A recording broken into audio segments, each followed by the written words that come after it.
aktivitas, diberikan kesehatan, diberikan ketenangan, dan semoga kita bermohon pada Allah Subhanahu wa taala hari ini kita diberikan keberkahan oleh Allah Subhanahu wa taala. Berkah itu disepakati oleh para ulama termasuk ahli bahasa dengan definisi ziyadatul khair, bertambah nilai kebaikan-kebaikannya. Karena itu ketika Anda memohon keberkahan kepada Allah, tanda paling utamanya adalah di hari itu, di saat itu bertambah nilai-nilai kebaikan pada diri Anda. Jadi kalau Anda ingin tahu apakah mata Anda itu berkah atau tidak, maka di hari itu berapa kali dan berapa banyak Anda bisa menjaga mata hanya untuk melihat yang baik-baik saja. Jika Anda ingin tahu lisan Anda itu berkah atau tidak, maka Anda bisa ukur dengan melihat dan merasakan sejauh mana lisan itu bisa berkata pada yang baik-baik saja. Jika Anda ingin mengukur apakah waktu Anda di hari itu berkah atau tidak, maka Anda bisa melihat sejauh mana waktu yang Allah berikan kesempatannya pada Anda untuk diisi dengan aktivitas yang baik-baik saja. Karena itu, jika Anda memohon kepada Allah, maka ada kaidah dalam doa.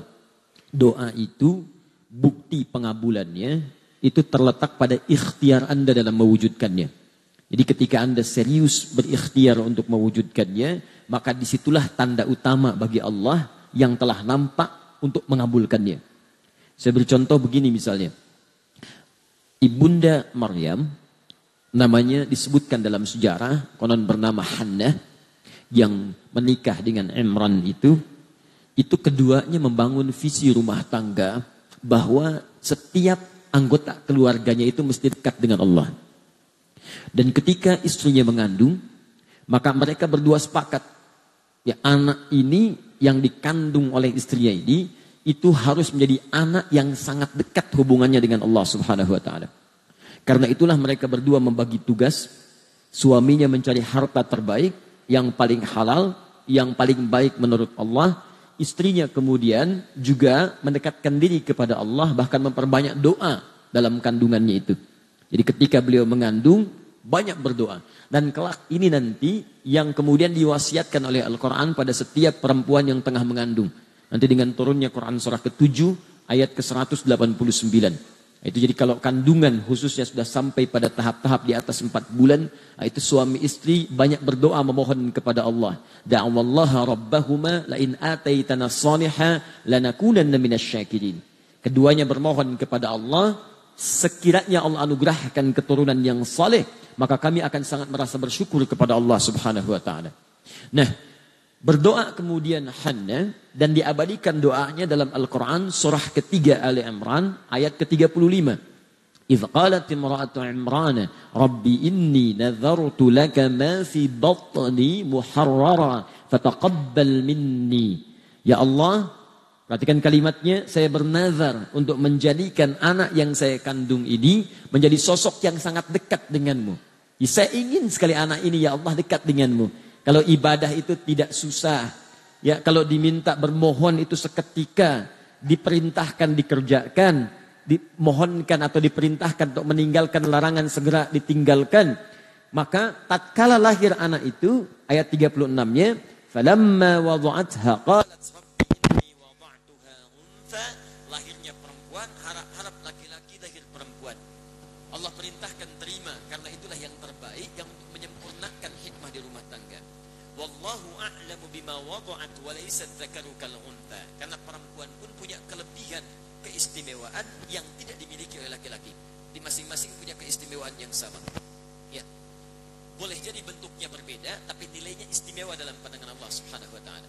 Yang paling menarik, setelah bayinya lahir, perempuan lahir, maka apa yang dikerjakan Hannah pertama kali? Beliau kemudian membuktikan dan mewujudkan permohonannya kepada Allah itu dalam bentuk ikhtiar. Ya, beliau ingin anaknya dekat dengan Allah. Maka apa yang dilakukan oleh beliau? Yang pertama, beliau memperlindungkan anaknya dari musuh yang senantiasa menjauhkan manusia dari Allah. Nah, ini kan dekat lawannya jauh kan? Dekat lawannya jauh. Jadi kalau saya ingin mendekatkan sesuatu, saya harus menjauhi sesuatu yang menjauhkan itu dari apa yang ingin kita dekatkan. Saya ingin datang mendekat ke Masjid Al-Fatah. Tiba-tiba ada kegiatan lain atau ada orang ngajak nonton, ngajak ini, ngajak itu. Maka cara terbaik saya untuk bisa mendekat ke Masjid Al-Fatah adalah dengan menolak secara halus ajakan-ajakan yang menjauhkan saya. Nah, ini ada sosok makhluk yang sudah berkomitmen, berjanji di hadapan Allah bahwa dia itu akan selalu menjauhkan manusia dari Allah Subhanahu wa taala. Dijauhkan-jauhkan. Sosok itu namanya iblis, kemudian dia menjelma menjadi setan. Makanya disebut dengan setan, syaitan dari kata syaitana, sesuatu yang menjauhkan dari kebaikan. Syaitana. Kalau melekat pada satu benda apapun itu maka menjadi syaitan. Misal handphone itu handphone, tapi kalau handphone itu menjadikan Anda jauh dari Allah, maka handphone itu berubah jadi syaitan. Syaitan itu bukan makhluk, syaitan itu asalnya sifat yang melekat pada sesuatu yang menjauhkan itu dari nilai kebaikan yang disukai oleh Allah Subhanahu wa taala. TV itu TV, cuma kalau TV itu membuat Anda jauh dari Allah, harusnya sholat lihat TV, harusnya sholat nonton TV, harusnya tahajud terbawa TV, maka saat itulah TV menjadi setan. Manusia itu manusia ins, tapi kalau ada sosok manusia yang mengajak orang lain jauh dari Allah, ada orang mau sholat diajak kemudian nonton, ada orang mau tahajud diajak kemudian nonton, dan seterusnya. Maka pada saat itu orang itu walaupun wujudnya manusia tapi sifatnya sedang sifat dalam keadaan syaitan. Ini yang disebutkan dengan syayatinal insi wal jin. Ini yang disebutkan dengan minal jinnati wan nas. Alladzi yuwaswisu fi sudurin nas minal jinnati wan nas. Nas itu manusia. Maka cara terbaik dari Hannah dipahami oleh beliau, karena saya ingin anak saya dekat dengan Allah, maka saya pertama kali lakukan adalah memperlindungkan dia dari semua yang mampu menjauhkan dia dengan Allah Subhanahu wa taala. Yang pertama, maka dimohonkan wa inni u'idzuha bika wa dzurriyyataha minasyaitonir rajim. Ini nanti kelak yang akan diamanahkan oleh Nabi Muhammad sallallahu alaihi wasallam. Rasulullah sallallahu alaihi wasallam pada setiap muslim kalau terlahir anaknya maka perlindungkan, pertama kali dia lahir perlindungkan kepada Allah dari pengaruh setan. Ini cara pertama supaya anak kita lahir dalam keadaan yang baik. Perlindungkan kepada Allah dari pengaruh setan. Nanti ada banyak cara. Ada yang langsung dengan doa, Allahumma inni a'udzubika bikalimatika tammah min kulli syaitanin lamma wa min kulli halo? Jangan-jangan nggak dibaca nih, ya. Min kulli ainin wa hamma. Setelah itu apa? Ada lagi dengan yang lafaz adzan. Ada perbedaan ikhtilaf riwayat, tapi Imam At-Tirmidzi mensahihkan riwayat ini. Termasuk nanti Imam An-Nawawi juga mendukung riwayat ini dalam satu qaulnya. Karena fungsi adzan itu ada dua. Satu memanggil orang salat, yang kedua mengusir setan. Makanya dalam hadis sahih bahkan di Al-Bukhari disebutkan ketika adzan dikumandangkan idza udzina fa farra syaitanu alaihi dhurat. Kalau adzan dikumandangkan maka setan berlari terbirit-birit. Makanya jangan heran kalau Anda berjalan bahkan dengan orang yang belum beriman pun adzan berkumandang Allahu Akbar, maka dia bisa mengingatkan Anda, sudah adzan, apa enggak salat dulu? Nah, kalau adzannya selesai fa idza tuwiba fa'ada, kalau adzan selesai datang lagi setannya, maka jangan heran yang muslimnya bisa jawab, tenang aja, baru adzan, belum qomat. Karena balik itu. Jelas ya? Maka kalau ada kelahiran kemudian diadzankan, sebagian ulama memperbolehkan karena dalilnya ada. Cuma yang belum ditemukan, saya juga belum temukan kalau wafat kemudian diadzankan. Nah, ini belum ditemukan. Di saya tidak terbiasa untuk menyalahkan orang. Tapi kalau kita ada sesuatu, kita tanya. Kalau tidak ada, kemudian dasarnya kita tinggalkan. Kalau ada dan itu kuat, kita amalkan, tidak ada masalah. Cuma saya belum temukan, karena fungsi adzan itu cuma dua. Satu, manggil orang salat. Yang kedua, ngusir setan. Orang sudah meninggal itu, satu, nggak salat lagi. Yang kedua, nggak digoda setan lagi. Nggak ada kerjaan setan menggoda orang meninggal. Itu setan pas sedang bermasalah itu. Nah, ini satu. Dua, kemudian setelah itu beliau Imran dengan Hannah itu mencari guru terbaik. Dan tidak ada yang terbaik pada saat itu kecuali Nabi Zakaria, ponakannya sendiri, ya, pamannya Maryam. Maka teman-teman sekalian, Zakaria alaihissalam jadi ukuran nih dalam versi Al-Quran. Kalau Anda ingin menjadikan anak-anak baik menurut Allah, maka jangan cuma cari guru yang pintar dalam urusan dunia. Kalau cuma pintar banyak. Cari guru yang pintar, yang dengan kepintarannya mampu juga mendekatkan anak Anda dengan Allah. Sekarang banyak. Silahkan cari guru-guru itu. Ahli matematika, matematika, ahli fisika, ahli ini, ahli itu. Tapi saat yang bersamaan pun dia mampu mendekatkan anak Anda dengan Allah. Dan puncaknya disiapkan mihrab, gambaran tempat untuk mendekatkan diri kepada Allah.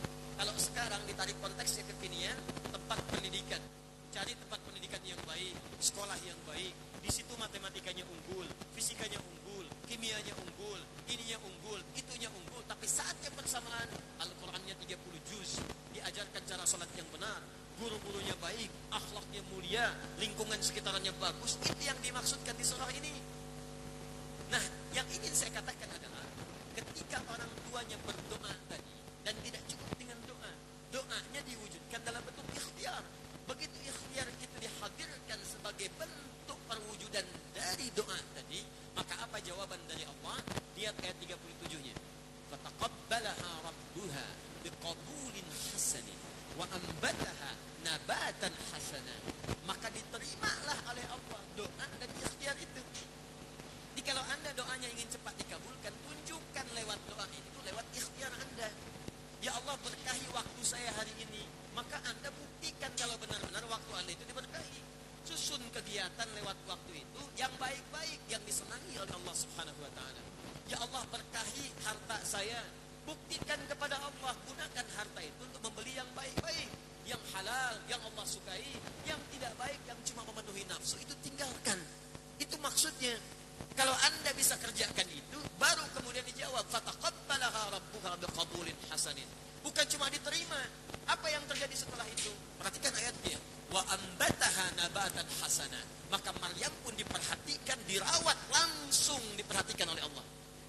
Jadi kalau Anda ingin diperhatikan oleh Allah, dirawat langsung, dalam pengertian itu diperhatikan, dilihat, dipenuhi kebutuhan, maka setiap Anda bermohon, buktikan dengan tindakan yang sesuai dengan apa yang Anda mohonkan itu.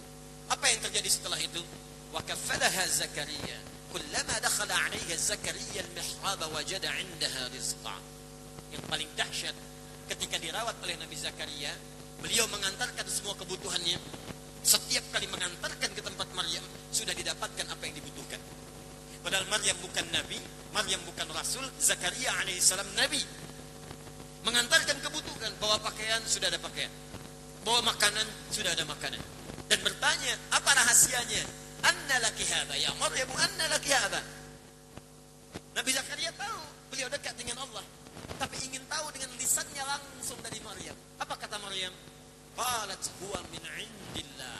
Nah, kalimat ini maksudnya bukan sekedar nanti disampaikan pada Nabi Zakaria, tapi beliau ingin mendengar langsung dari Maryam untuk disampaikan pada umat-umat setelahnya. Berita, kalau Anda ingin seperti Maryam, kalau saya Nabi bisa mohon kepada Allah. Buktinya setelah itu Nabi Zakaria minta kepada Allah, dikabulkan.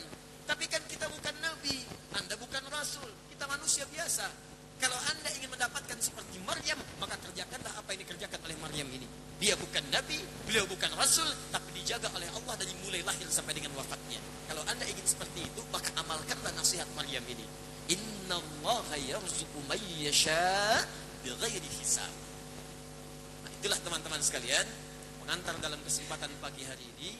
Jadi saya ingin kita awali pagi ini dengan penuh rasa syukur kepada Allah dan mengharap keberkahan. Tapi saya minta komitmen, buktikan itu dengan ikhtiar kita. Caranya, sepulang dari pengajian ini, maka tata kehidupan kita dengan menjalani aktivitas yang lebih baik daripada hari-hari sebelumnya. Coba dicatat lagi. Kalau kemarin belum berjamaah 5 waktunya, maka hari ini mesti berjamaah. Antum mesti punya rencana, zuhur nanti akan ada di mana, asar jamaah di mana, maghrib isya di mana. Coba saya tanya ya, jawab masing-masing nih. Sekarang ini, hari ini udah punya rencana belum buat baca Al-Quran? Kalau sudah punya, berapa ayat antum akan bacakan? Hari ini ada rencana untuk infak gak? Hari ini ada rencana untuk sedekah gak? Hari ini ada rencana untuk nengok orang sakit gak? Semua orang saleh begitu. Sahabat Abu Bakar, nanti saya kisahkan beberapa yang lain dalam pembahasan kali ini. Itu begitu ditanya oleh Nabi, semua sahabat nih, pagi-pagi keluar, satu masa keluar. Kata Nabi, siapa yang hari ini berjamaah? Semua angkat tangan, semua angkat tangan. Siapa yang hari ini sudah sedekah? Sebagian turun, yang lain angkat tangan. Siapa hari ini sudah menengok orang sakit? Sebagian turun, yang lain angkat tangan. Abu Bakar masih angkat. Siapa yang hari ini sudah menyolatkan jenazah? Turun, satu orang angkat tangan. Siapa hari ini sudah mengantarkan jenazah? Satu orang lagi itu angkat tangan. Siapa? Setiap disebutkan siapa-siapa, Abu Bakar selalu angkat tangan. Padahal beliau itu sibuk juga, pengusaha, beliau pebisnis, banyak urusannya, banyak yang dikerjakan. Ya maaf, pemimpin di rumah tangganya, kesibukan banyak. Tapi dalam saat bersamaan, sehari itu mampu mengerjakan apa yang direncanakan. Dan nanti, orang semacam itu oleh Nabi diberikan isyarat bahwa pada satu saat ketika kembali nanti ke akhirat, itu bukan masuk lewat 1-2 pintu surga, tapi pintu surga semuanya bersahutan memanggilnya. Ya ada nanti yang masuk surga lewat pintu Ar-Rayyan, yang rajin puasa. Ya, masuk nih. Masuk lewat pintu yuqalu babur Rayyan. Ya, masuk lewat pintu itu namanya Ar-Rayyan. Fa idza dakhaluhu, maka jika masuk ke dalamnya ughliqa, langsung seketika ditutup. Cepat. Ada ghallaqa, ada aghlaqa lain. Kalau ghallaqa nutupnya pelan-pelan. Kalau aghlaqa seketika, set. Makanya di surat Yusuf, istri pembesar itu yang ingin mengajak Yusuf untuk berselingkuh, kemudian dikisahkan dia mulai menutup pintu supaya tidak diketahui oleh pengawalnya. Kalimatnya bukan menggunakan aghlaqa tapi ghallaqa.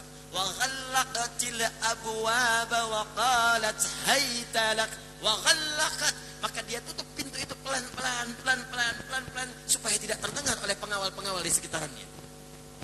Indah itu kalau kita paham sedikit-sedikit bahasa Quran itu, kita lihat indah. Tapi di surga Anda masuk pintu Ar-Rayyan, maka yang lain jangankan masuk, ngintip pun gak bisa. Begitu masuk yang terakhir, set, gimana dalamnya tuh? Gak bisa lihat. Ada yang pintu tahajud, ada pintu sedekah, tapi ada kalangan-kalangan tertentu yang diperebutkan oleh pintu surga itu. Ar-Rayyan manggil, pintu sedekah manggil, pintu tahajud manggil. Ketika mendengar keterangan itu, kata Abu Bakar, ya Rasulullah, apakah saya akan termasuk dari orang-orang itu? Kata Nabi, saya bermohon kepada Allah, engkau termasuk dalam bagiannya. Maka ketika Nabi bermohon, bukan alhamdulillah sekadar di lisan. Saya udah dijamin dari Nabi, kalian udah usaha aja, saya udah ada jaminan. Tidak. Apa yang dilakukan oleh sahabat Abu Bakar ini yang kita tiru. Maka beliau buktikan doa Nabi itu untuk mewujudkannya dengan ikhtiar. Paham di sini?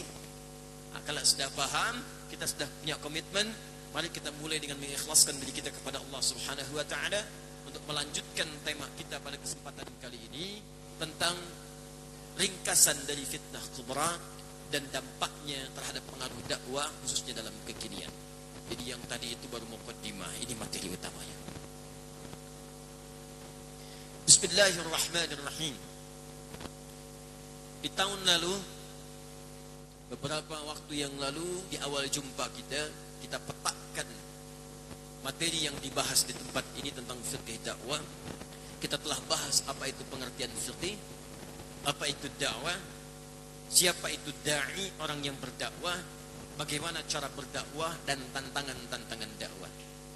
Sekarang kita akan masuk kepada sebab utama akar mula tantangan-tantangan dakwah itu berasal sepeninggal kehidupan Nabi sallallahu alaihi wasallam dan kini bertransformasi menjadi tantangan-tantangan di era baru yang akarnya masih tersambung ke masa-masa lalu.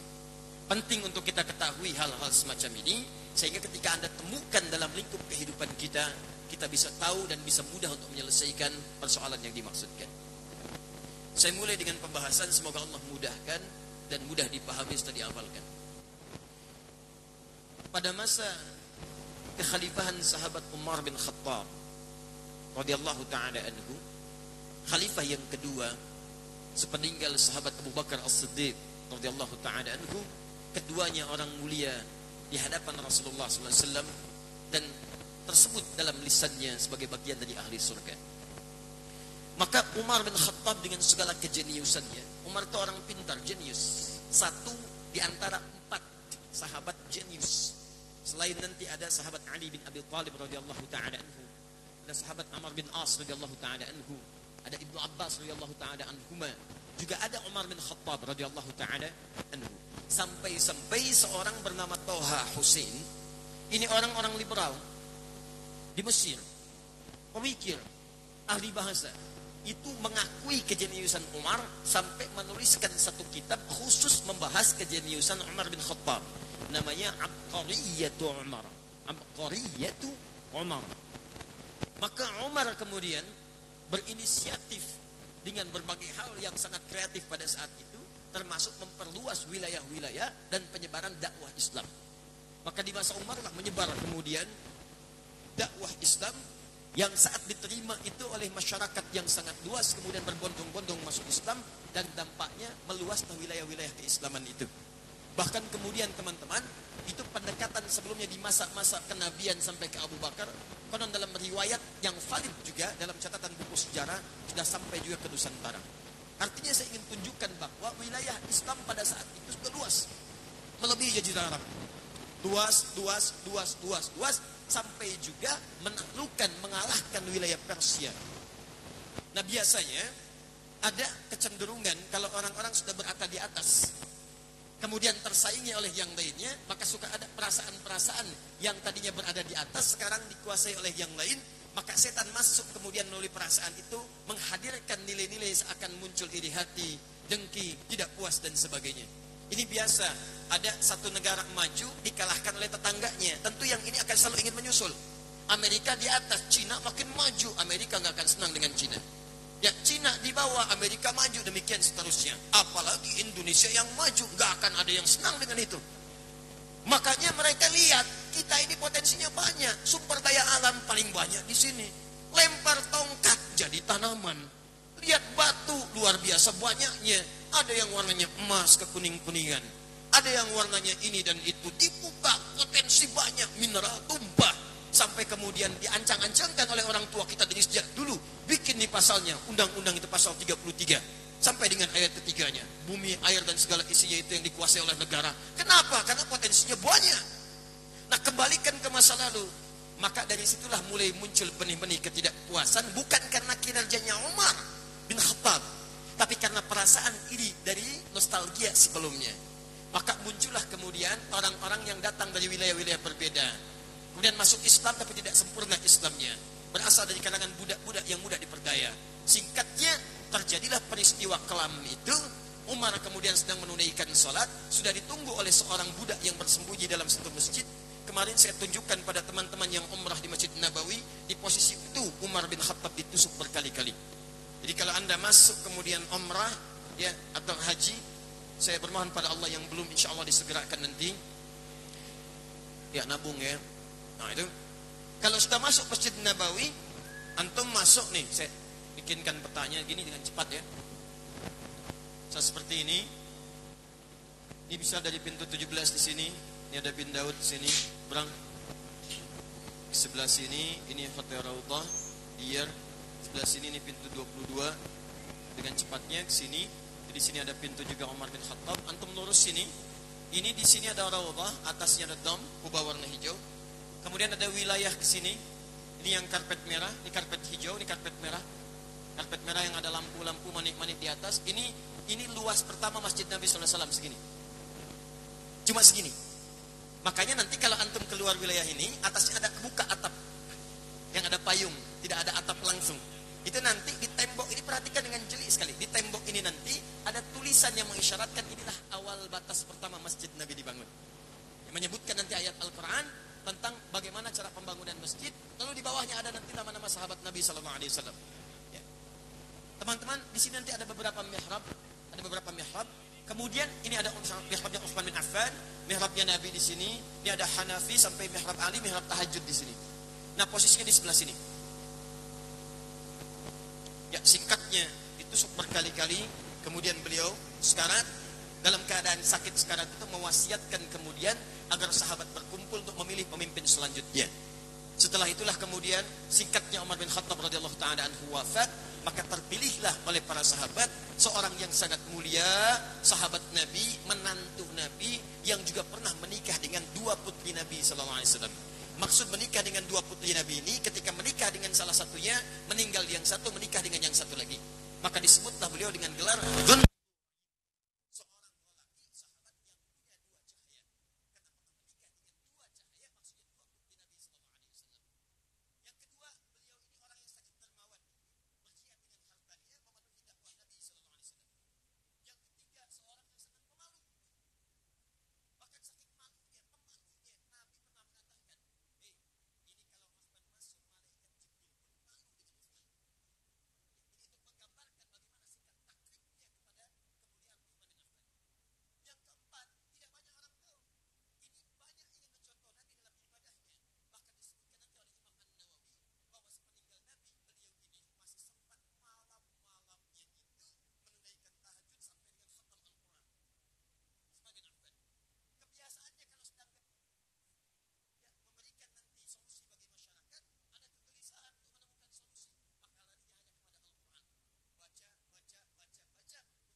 hanya mulia, maka pada saat terganti kekhalifahan, kekuasaan kepada Utsman bin Affan radhiyallahu taala anhu, maka program utama beliau menghentikan dulu perluasan wilayah Islam, tapi memakmurkan dulu wilayah orang-orang Islam yang sudah kemudian tersebar di wilayah-wilayah itu. Maka beliau mendorong dengan program khusus peningkatan ekonomi di kalangan umat Islam. Ini program pertamanya. Di kalau Umar itu wajar perluasan dakwah, Utsman berubah. Begitu berganti kekuasaan, maka konsentrasi utamanya adalah bagaimana peningkatan kemakmuran masyarakat dengan visi pengembangan nilai-nilai ekonomi. Utsman. Bukan tidak ada penyebar luasan, sebagian dai masih menyebar. Maritimnya kuat, ada yang berangkat kemana kemari, cuma fokusnya pengembangan ekonomi. Nah, teman-teman, ada beberapa hal yang sangat menarik di sini. Saat Utsman menggelontorkan program ini, kemudian beliau tempatkan orang-orang pakar di bidang-bidang ini. Siapa di antara pakar-pakar itu? Kebanyakan adalah kerabat-kerabatnya Utsman. Karena dinasti Utsman ini memang lekat dengan dunia usaha. Cuma pakar di bidangnya. Bisa. Saya ingin tempatkan misalnya seorang menteri di bidang perindustrian. Atau saya tempatkan langsung di bidang misalnya untuk urusan perhubungan, bikin pesawat, bikin ini, Menristek. Bisa ditempatkan Pak Habibie, anaknya Pak Habibie, Ilham Habibie, itu pun pintar juga. Bahkan nilainya selalu sempurna, 10. Saya tanya pada Anda, kalau Pak Habibie mengangkat anaknya Ilham sebagai asistennya, boleh nggak? Nepotisme bukan? Bukan, karena ukurannya jelas. Yang lain silahkan merapat, silahkan datang, boleh. Tapi kelihatan yang paling unggul yang ini. Masa saya mau cari orang lain sementara pekerjaan itu berat untuk dikerjakan? Jelas sampai sini cara berpikirnya? Maka Utsman tempatkan beberapa kerabat-kerabatnya untuk menduduki pos-pos kemudian di pemerintahan dalam pengembangan misi peningkatan ekonomi ini. Maka ada yang ditempatkan di Damaskus, ada yang ditempatkan wilayah-wilayah yang lain. Tersebar semua misi utamanya angkat perekonomian umat. Baik, sampai sini apa yang terjadi? Ketika diangkat dengan program ini, terjadilah dua hal kemudian yang itu dimanfaatkan nanti oleh seorang oknum untuk bisa mengangkat isu itu dan ditebarkan di tengah masyarakat muslim yang sudah meluas ini. Karena Utsman fokusnya pada peningkatan ekonomi, satu fokus lain belum terbahas. Apa itu? Bimbingan dan pendalaman orang yang sudah masuk Islam ini di wilayah-wilayah yang sudah luas itu. Sementara dai-dai belum mencukupinya untuk mengajarkan mereka sepenuhnya. Dan Utsman fokus pada pengembangan ekonomi dulu. Maka muncullah seseorang Yahudi. Yang dalam sejarah disebutkan pura-pura masuk Islam. Dan dia mewarisi pemikiran kalangan-kalangan Yahudi tempo lalu. Yang punya kebiasaan yang sangat buruk. Dan dengan kebiasaan ini bahkan pernah mengadu domba dua suku besar di Madinah Al-Munawwarah. Sampai mereka menumpahkan darah dan bermusuhan dalam tempo yang sangat panjang ratusan tahun. Saya mau flashback dulu ke belakang sebentar. Sebelum ada Madinah, itu tempatnya namanya Yathrib. Yathrib ini sebetulnya anak keturunan dari Nabi Nuh alaihissalam. Di generasi ke-6 ada yang menyebut generasi ke-8, Yathrib bin Nuh alaihissalam. Beliau yang pertama kali ketika menyebar anak-anak Nabi Nuh, setelah kemudian banjir bah menelan wilayah banyak bumi, tinggal kemudian generasi Nabi Nuh saja menyebar itu semua. Sebagian keturunannya ada datang ke satu wilayah yang kelak disebut wilayah itu dengan nama Yathrib. Jadi Yathrib ini dari keluarga Nabi Nuh berjalan menempati wilayah itu. Setelah menempati wilayah itu, datanglah kemudian generasi Mamalik. Mamalik ini punya kemampuan potensi dalam bidang pertanian dan perkebunan. Maka dikembangkan di wilayah itu. Terkenalah Yathrib dengan wilayah yang bisa menghasilkan nilai-nilai pertanian dan perkebunan. Lalu setelah itu, nah ini yang mau saya katakan. Datanglah sekelompok Yahudi, minta suaka ke wilayah itu. Setelah diusir di wilayah tempat lain, dan ditindas oleh raja-raja setempat karena perilaku yang tidak menyenangkan. Maka diterima di situ, diberikan perlindungan, diberikan kemudian hak untuk bekerja sampai mereka maju. Saat merasa tenang itulah mereka mengundang 3 klan Yahudi yang lain, 3 suku-suku besar yang lain yang dikenal dengan suku-suku Yahudi yang sangat juga ekstrim pada saat itu. Siapakah 3 suku ini? ada Bani Qainuqa, ada Bani Nadir, ada Bani Quraidah. Itu 3 suku Yahudi yang sangat besar pada saat itu. Datang kemudian. Ini perhatikan baik-baik ya. Nanti saya ingin katakan pola semacam ini itu yang terus diwariskan sampai dengan kekinian. Di Yahudi itu kalau sudah menempati satu wilayah, maka dia akan ajak teman-teman yang lain masuk. Masuk. Celakanya nanti kalau sudah masuk, yang di dalam diusir. Ini yang terjadi seperti Palestina kekinian. Maka tarik datang 3 suku besar ini. Sama juga ketika mereka masuk, mereka kembangkan sampai ke bagian-bagian industri, buat ini, buat itu dan sebagainya. Qadarallah, beberapa masa setelahnya datang pula 2 suku besar dari Yaman dikenal dengan Aus dan Khazraj. Datang ke wilayah itu, ke Yathrib. Mereka kemudian sama punya keahlian dalam bidang berdagang. Masuk, dagang, bahkan tadinya ikut ke perdagangan Yahudi. Mereka kembangkan sampai kemudian maju. Saat maju itulah mereka merasa tidak boleh ini menyaingi kami. Ini yang disebutkan dalam Al-Quran, watak semacam ini, nanti akan saya bawa ke dunia kekinian. Dalilnya Quran surah kedua ayat 120. Paling kanan sebelah atas. Saya tulis dulu ya. Quran surah kedua ayat 120. Saya agak pelankan sebentar. Walan tarda ankal yahudu walan nasara hatta tattabi'a millatahum. Perhatikan baik-baik. Walan tarda, untuk Yahudi menggunakan lan. Saya hapus dulu ini ya. Insyaallah, tahun sudah berganti, aktivitas masih sama. Datang sendiri, nulis sendiri, menghapus sendiri. Oh, sudah selesai mas? Sudah, baru aja selesai. Enggak, itu enggak dihapus. Ya, makasih. Jazakallah. Insyaallah yang berikutnya antum ya. Bisa kasih kisi-kisi dulu. Ya. Lihat sini. Walan tarda. Lan. Ya.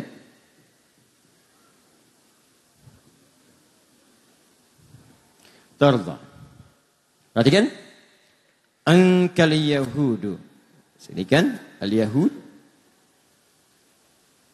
Nah, ini masih panjang pembahasan nih. Nah, sekarang walan nasara.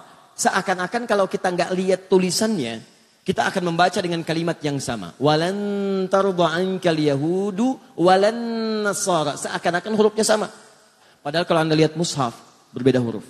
Wala an-nasara. An-nasara.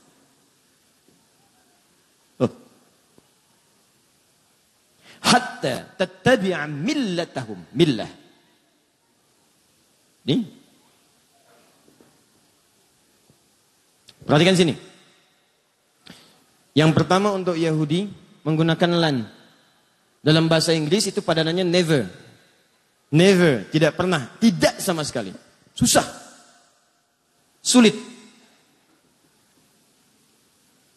Paham? Kalau la itu nafi, tapi masih punya kemungkinan. Bisa naksi, bisa nahi. Tidak, tapi masih ada peluang. Saya ulang ya. Kalau lan, harfun nafyin wastiqbalin. Huruf yang menafikan sesuatu sampai kapanpun. Istiqbal.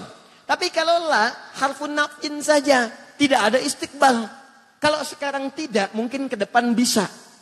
Jelas ya? Masih ada peluang. Kata Allah, nih perhatikan baik-baik. Ada kata namanya millah, millatahum. Millah itu sebetulnya bukan agama asalnya. Awas, tapi sistem kehidupan. Pola hidup. Sistem ekonomi, sistem politik, sistem macam-macam itu. Sistem kehidupan. Nah kata Allah, orang-orang Yahudi itu punya tipikal. Tidak akan senang sampai kapanpun orang lain berada di atasnya. Jadi kalau dalam urusan politik mesti unggul di atas. Gak boleh ada yang naik ke atas. Kalau ada yang naik, dia mesti turun. Di ekonomi juga demikian, dia harus kuasai. Ya pasar modal kuasai, sistem ekonomi kuasai, bank kuasai. Gak boleh ada yang naik. Kalau kelihatan satu negara mau naik, turunin lagi. Bikin krisis, bikin macam-macam. Turun.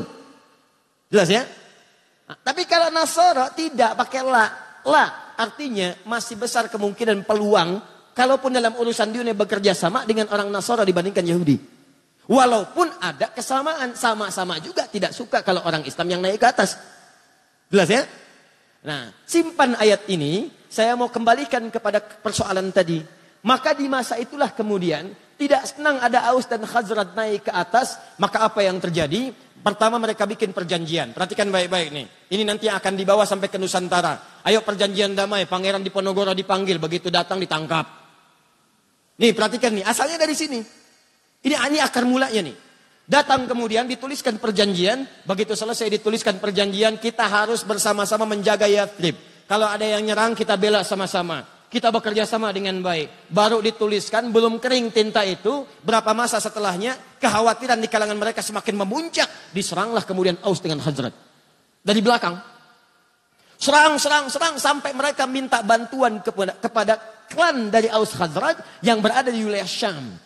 Syria dan Damaskus dan sekitarnya. Datang bantuan, dikalahkan, pukul, hancur orang Yahudi pada saat itu. Maka mereka mengajukan perdamaian. Kami damai aja, damai. Singkatnya berdamai mereka, di sini kemudian saya ingin katakan satu hal yang penting. Ketika mereka berdamai, tertulis di tulisannya perdamaian, tapi di belakangnya mereka berpikir, bagaimana caranya dalam suasana damai itu mereka tetap kalah di hadapan kita. Maka dimunculkanlah satu isu, difikirkan oleh mereka dengan teori yang kelak dipraktekkan oleh para penjajah di Nusantara ini, dengan nama Divide et Impera. Diadu domba. Anda bayangkan. Dombanya di Garut yang ngadinya orang Yahudi. Diadu oleh mereka. Maka dibikin isu, di Khazraj dibikin isu, di Aus dibikin isu perpecahan.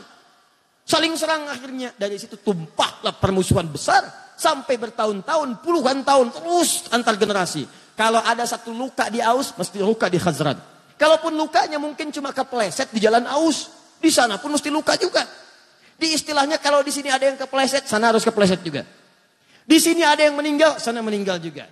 Sampai kira-kira berlangsung cukup lama, mereka bosan, mereka sadar kita sedang dikerjai ini oleh sosok-sosok yang tak nampak. Maka mereka putuskan kita harus punya satu pemimpin yang dengan pemimpin itu bisa mendamaikan kita semua.